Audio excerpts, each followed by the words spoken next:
Hola, ¿cómo están? El día de hoy quisiera hablar sobre un escrito de Freud demasiado importante para hoy en día, que es de Duelo y Melancolía, escrito en 1917. Lo encontramos en el tomo 14 de sus obras completas, porque cada vez llegan al consultorio más casos con diagnósticos médicos o de otros lados, de depresión, de ansiedad, de tristeza, de duelo, de frustración, de bipolaridad, eh, de que el mundo es horrible, de que cada vez la situación está más difícil y habrá que desentramar toda esta sintomatología contemporánea para ver realmente qué es lo que está pasando y cómo podemos, sobre todo y lo más importante, trabajar con ello. Freud en 1914 lleva este escrito a la Sociedad Psicoanalítica de Viena después de haber escrito Narcisismo e Ideal del Yo. ¿Por qué lo lleva después de esto? Porque se da cuenta en sus pacientes y en su análisis del entorno que hay heridas narcisistas.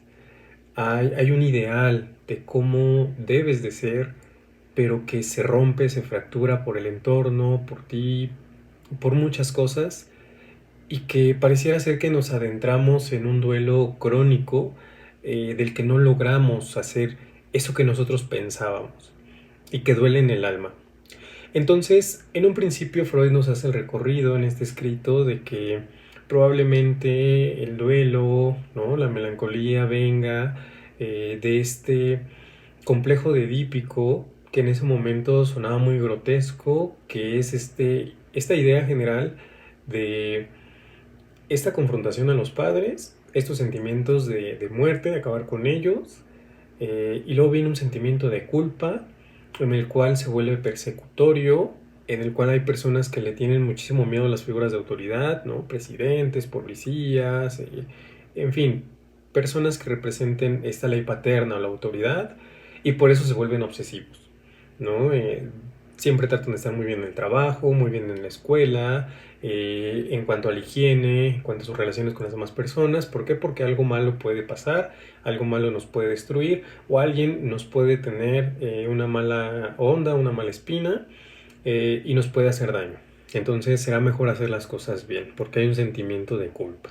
Freud observa que la diferencia entre el duelo y melancolía es que en el duelo encontramos rasgos psicógenos, ¿no?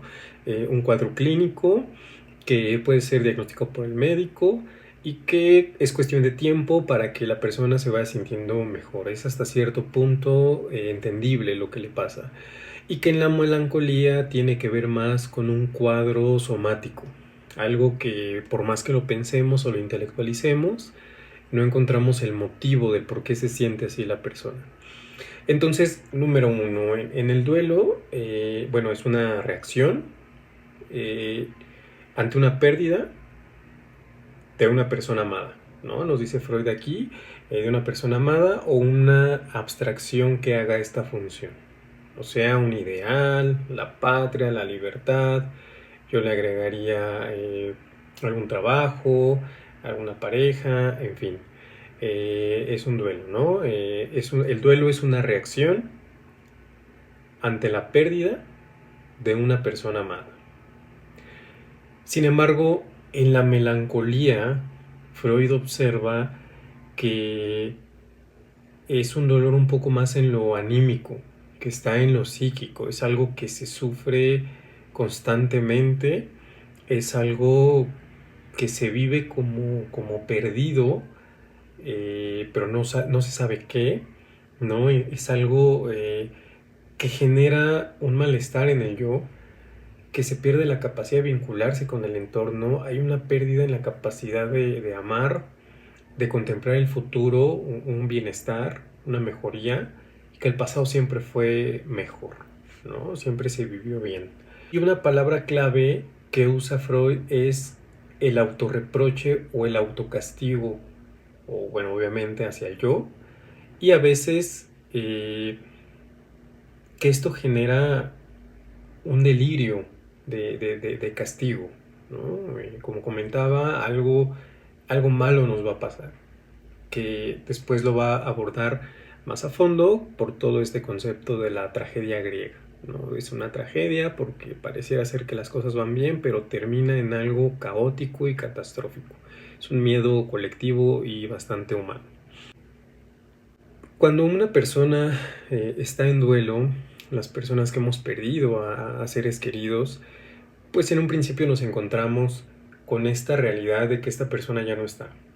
Hay una realidad, hay una renuncia de que ya no está con nosotros, se perdió, en este caso murió, eh, ahí se retira, dice Freud, la libido y bueno, empezamos a pensar, a actuar sobre alguna otra cosa o personas. A otras personas se les hace un poco más difícil porque se genera una psicosis alucinatoria de deseo. ¿Qué quiere decir esto? Personas que no están dispuestas a renunciar a ese ser querido, pareciera ser que no mueven incluso sus cosas, que no, que todavía viene a vernos, platica conmigo en mis sueños, hemos visto películas, incluso yo he visto casos de personas que tienen un muñeco, hay películas en Netflix de que incluso le contratan niñera a ese muñeco porque no se hacen a la idea, ¿no? De que ese niño ya se perdió, esa persona ya se perdió. Tratan de generar como una eternidad en ese objeto, ¿no?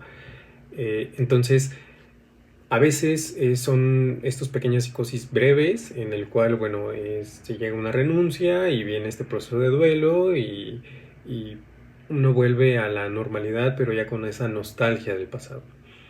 Pero hay personas que no. Sin embargo, hay personas que más allá del duelo pareciera ser que es un autorreproche constante y ahí da paso a la melancolía, que es bien interesante, porque el duelo tiene que ver con una pérdida más física y la melancolía tiene que ver con una pérdida de ideal. Freud nos hace el ejemplo de una novia abandonada, que es algo que se perdió, que no está muerto, se perdió, su deseo se fue, se colocó en otro lado, yo ya no soy objeto de ese deseo y no solo se pierde esa persona, sino se pierde lo que construí con él, lo que quería construir, ¿no? El ideal de familia, de pareja, de sexualidad, de familias, se pierde. Y lo mismo pasa en esta psicosis alucinatoria, que de repente las personas de una posición narcisista no quieren renunciar a esa pérdida, deben de encontrar sí o sí la manera de volver a vincularse, de volver a estar con esa persona. Seguramente está en una etapa difícil, lo voy a dejar, pero yo sé que es mi alma gemela, ¿no? Que es mi alma llama, que va a estar conmigo, que nacimos para estar juntos, que entre miles de personas en el mundo nacimos para estar juntos, ¿no? O sea, están desde una postura narcisista y alucinatoria y hay una no renuncia de que se termina ese vínculo. Entonces es más la melancolía como la pérdida de un ideal. Sin embargo, muchas veces, aunque se perdió un objeto, una persona vaya, no se sabe qué es lo que se perdió. O sea, hay algo que ni siquiera es esa persona, es algo que nos dice Freud en el complejo de Edipo y cómo vamos transitando esta infancia, que no sabemos ni siquiera qué se perdió, qué queremos recuperar, qué esta persona nos aporta y qué nos hace ser, cómo nos construimos a partir de la mirada y el deseo de esta persona, que se va y nos desestructuramos por completo. Ahora, en el duelo hay una inhibición del entorno, hay una falta de interés, pero más del mundo, que este trabajo constante desgasta mucho al yo. Sin embargo, en la melancolía hay una inhibición y falta de interés, pero también hay una denigración del yo. O sea, el problema se encuentra en el yo. Pareciera ser que es un yo estéril, un yo denigrado, un yo que no es eficiente, un yo que no ve un futuro mejor, que todo está mal en él. Seguramente todos hemos encontrado amigos, familiares, eh, que dicen, por ejemplo, una chica que dice, estoy fea, ¿no? Estoy fea, estoy gorda, nadie me quiere. Eh, o aquel compañero que siente que no hace nada en el trabajo, que si está o no está, el trabajo puede continuar, que no es inteligente, y que los amigos o la familia dicen, no digas eso, en verdad eres muy bonita, eres muy guapo, en verdad eres muy inteligente, no estás gorda, sin tu ayuda esta empresa no podría continuar como lo hemos hecho. Entonces Freud nos dice, a este tipo de personas no vale la pena contrariar su discurso, su deseo, su estructura, ¿no? La impresión que tienen de sí. ¿Por qué? Porque algo tienen de razón. No estamos hablando del cuerpo físico, estamos hablando de ese cuerpo interno, de ese yo, que está bastante denigrado. Y que habrá que ver por qué se empezó a denigrar, a partir de cuándo, de un suceso, eh, cómo está estructurado ese lenguaje, ¿no? Ese discurso dentro de sí. ¿Quién lo dice? Normalmente es un discurso de un otro, ¿no? Al estilo lacaniano. Cómo se construye ese yo denigrado y sobre todo cómo esta persona a forma de maquinaria lo sigue alimentando. Normalmente podemos reconocer a estas personas por conductas un tanto sádicas, agresivas, ¿no? Masoquistas. No lo pensemos solo como personas que sufren en la cuestión de golpearse. Hay personas que se la pasan trabajando día y noche y constantemente hasta que el cuerpo ya no aguante más y si no duele la espalda pareciera ser que ese dinero que ganaron no sirve de nada. Hay personas que se la pasan cuidando en extremo a la familia porque pareciera ser que no están dando todo a esa familia. ¿Cómo lo podemos asistir en alguna psicoterapia, ¿no? En algún análisis? Bueno, en primer lugar es escuchar, es prestar la escucha analítica a esta persona que pareciera ser que su yo no está del todo sano, que tiene la culpa de algo, que merece ser castigado. Número uno, ¿cómo se fue entretejiendo eso? ¿A partir de cuándo? ¿Cómo se dijo? ¿Cómo se escuchó? ¿De quién vino? ¿Cómo está impactando en su cuerpo? Y sobre todo, lo más importante, ¿qué quiere hacer con ello? Porque este discurso interno que se tiene y por lo tanto estas conductas que se generan, pues son de él, son de la persona, son del paciente. Y eso es de él, le pertenece, es como un objeto. Yo tengo esto es mío, ¿qué voy a hacer con esto? ¿Cómo me voy a posicionar ante esto? ¿No? Eh, ¿Qué discurso me voy a generar también nuevo con ayuda del terapeuta, de mi entorno? Pero también qué conductas destructivas me están llevando a alimentar este tipo de situaciones, ¿no? ¿Qué quiero alimentar y qué gano con ello?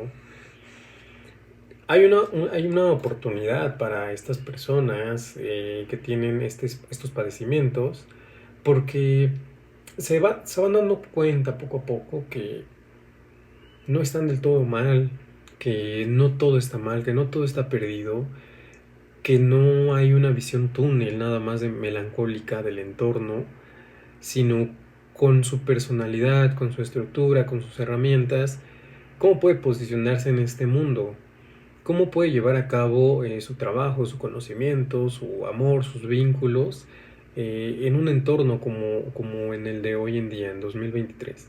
Entonces, es interesante que nos preguntemos por qué una persona con tantas herramientas tecnológicas, de conocimiento, de libros, de terapeutas, de actividades, de deportes, pareciera ser que no encuentra como lo adecuado, ¿no? Lo indicado, pareciera ser que no se vincula, que no se halla en una era de tanto conocimiento, como que no, no encuentro mi espacio o mi lugar, ¿no?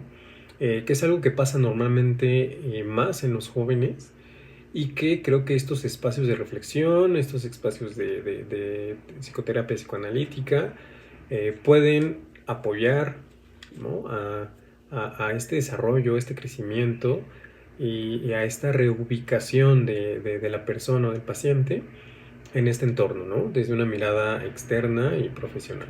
Es un tema que nos da para analizar más películas y canciones que pareciera ser que son muy románticas, pero en verdad están muy cargadas de melancolía, de renuncia, de que el pasado fue mejor o el pasado fue perfecto y ahora ya no, y habrá que vivir así.